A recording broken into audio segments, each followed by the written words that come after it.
I'm excited about this review. In fact, this is one of my most anticipated releases of the year.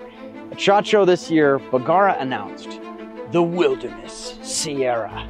Sometimes on this channel, we're talking about rifles that if it was a truck, it would be a trophy truck. And I love playing with the fancy stuff. Other times, we review rifles that really belong in the trash heap. Sometimes the little lightweight Tacoma equivalents.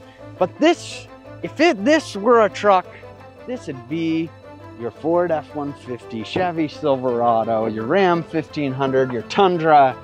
This is a rifle for the everyman. This is the Bergara Wilderness Sierra. The idea here is it takes a lot of the features that Bergara has shown in some of their recent rifles. We got an adjustable cheek piece on here.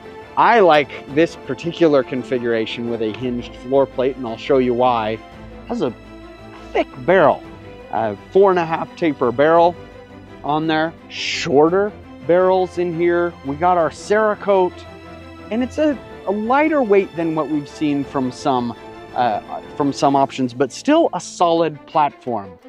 And it's sub $1,000. This is the Bergara Wilderness Sierra, and in this video we're gonna see if it really does belong in the status of the everyman's rifle. Ready to start shooting here. I'll show you how we have this thing set up. So obviously, first thing we do is we're gonna put a backstop recoil pad on this thing. This is chambered in 308, and so it'll soak up a little bit of that and help us to spot our impacts. And then we have the scope on there, the Burris Veracity PH. You guys know I love this scope. This one is the 2.5 to 12 by 42. My favorite is the 4 to 20, but really like that. And then there's a reason that we started carrying these MDT bipods. They're just fantastic, especially for the price point. It's just, there's so little play in it. Most bipods are so wobbly. This one has very little play, super quick to put on a sling swivel stud. It has just such a good system with one button and a tightening screw. It's not like those little Harris ones that are just such an annoyance to get on and off. So this rifle is set up how I like it. Now, a lot of people get on me for putting the bipod on the mat. Most people are, going to set up your rifle like this. First of all, I don't really care if my feet hang a little bit off the back. But the reason I do this is I'm so often leaning up to the front of the gun that it'll get your elbow in that rocky ground and it's painful. So that's why I usually shoot with the bipod on the mat. So we got a bunch of different ammo. We're going to put this thing through the paces. It's gotta shoot well for us to even come close to saying this is the everyman's gun. I really want to see that sub MOA consistency with this thing. And not all rifles are doing it, even when they claim it. Now that I'm on the gun, I can see that I'm just hovering up too much on this thing. I probably could have got my scope a little bit lower, but with this Picatinny rail, there wasn't going to give much room for it. And so we get the first advantage of the Bergara. We have an adjustable cheek piece. Unfortunately, it does require an Allen to adjust this one, which is a little bit annoying. There's so many toolless adjustment options. I wish we would have had something like that, but glad to have that here. So we can adjust that up. Much better. All right, now come with me. Trying out something pretty cool this time. I showed you guys this in the SIG video. So this is the SIG OHD app. Start target scan. It sees my target. Shooter ready. Stand by. Beep. As if I'm going fast. And now I'm shooting my group, and it's going to measure everything right there. Change of venue for the accuracy shooting. We shot a few groups. We had boxes, but they ended up just being partial boxes, so we couldn't do much. So we're going to test 3 different lots of ammo. We're doing some Nosler ballistic tip, Remington core lock tipped, which I have only shot a couple times. Haven't really done much with that. And let me tell you who doesn't get enough credit for their ammo is Sig Sauer. I don't know how many times because I don't find that much of it, but I don't know how many times I've tried the Sig with other brands and the Sig shot the best. We'll see if that's true here. You know, it's only one sample, but I have had good luck with that stuff. Let's go! Before the results, I want to put just a little asterisk on these results. I picked a 2 to 12 scope. Now, I really love the Veracity PH. There's a reason we carry it, but I prefer the 4 to 20 version. 12 magnification at 100 yards is plenty, and you don't have to like crank in to zoom. The one thing that I lose when I'm shooting at 100 is when you're cranked in, you know, let's say you're at 20 power, you can analyze your wobble zone a little bit better and just see how solid of a position you're actually in and refine the position to get there. When you're at 12 power, it's not so much that I, can't aim precise enough. It's that I can't really tell what that wobble zone is doing. And so I feel like I'm probably not shooting this as well. The other little asterisk is I probably didn't pick the best ammo to be testing with this, because they're 150, 150, and 165 grains. I would have liked to have had something in the 170, 180 class to just see how it did with a totally different weight. Nevertheless, core lock tipped, shot the worst, then the Nosler ammo, and every group sub MOA was the SIG Sauer ammo. I'm happy it worked out like this because of what I said at the start of this segment, that I've just had really good results with this SIG ammo working in a wide variety of rifles, and that was the case again today. So, does the rifle shoot sub MOA? Yep, not just on average, but every single time if you get the right load. Now we get sciencey. You guys know I love this part. So we brought out the old laptop into the desert. This is a perfect place to have a laptop. I don't know what you're saying.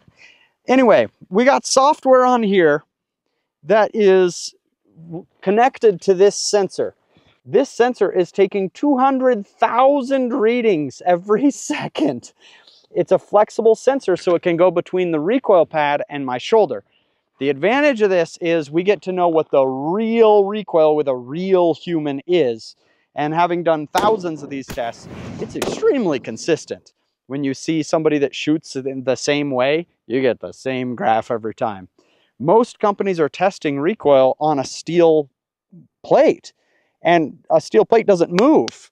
And so because they're not taking into account the natural movement of the shoulder and the squishiness of skin and flesh, they design recoil pads that are way too stiff. So we'll test this one, and then we're going to test the backstop. I'm just going to show you what it spits out here. We're going to do the test, and you get to see exactly what it is. No cooking the books here. So here's shot number one. We got the sensor placed on the same spot for both pads. And we've done this test so many times, we kind of know what variables are going to screw it up. Okay, I've got to go to record and shoot it. Let's stop the recording. Wow, okay. That's what you don't want to see in your graph. What you don't want to see is a massive spike right away, and then lots of little choppy spikes before it kind of calms down. That is the opposite of what we want. Now let's try the backstop pad. Okay, now we got the backstop pad. Record.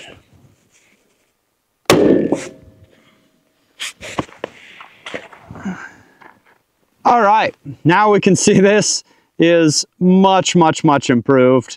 You see, we have that early acceleration, and frankly, I would like to see a little bit better on that. But look, the peak is just capped off. You don't have that aggressive spike going on. It caps off that peak and is much, much more gradual. What that means is when you're shooting, if you're not controlling the rifle at all, you're still not going to spot your impact. But if you're controlling the rifle and you're zoomed out to a place that you're reasonably close, and then you have the advantage of a quality recoil pad, you're going to be better at spotting your impact, and that's going to make you a better shot long range. That's the whole reason that backstop was created, was to help you spot your impact and also, protect your shoulder a little bit. You know what we always say? If it don't feed, it don't hunt. Feeding is one of the things that I just care about a lot on rifles. After shooting this for a bit, I've had zero issues, but we got to put this thing through the gauntlet. we're going to try a few things. So I've been doing everything in the magazine, the hinged floor plate here. But what happens if we, are tipped over to our side and we chuck one in there? Still feeds. What happens if we, put it up at a little bit of an angle? Usually these are kind of areas where we get guns to start jamming. When just, you're on a hunt, you shot one and then everything's wrong.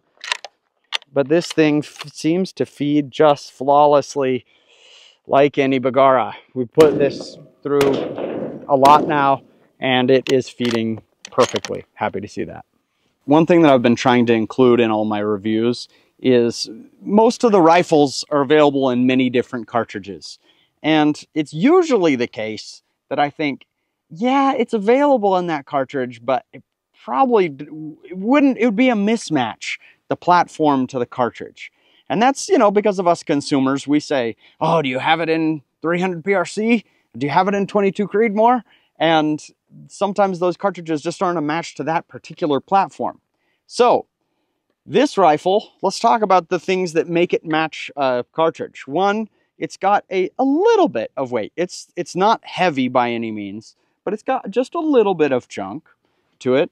It has generally pretty short barrel lengths in all of the cartridges, 2 inches shorter than what they might be in some others. Has a really very nice factory trigger. That's true of all the Bergaras. We have some adjustability for shooting a little bit longer, that kind of stuff. And so what cartridges does this belong in? Well, one, I would say this is in 308, and I would say the recoil level is perfect in this platform. Just right.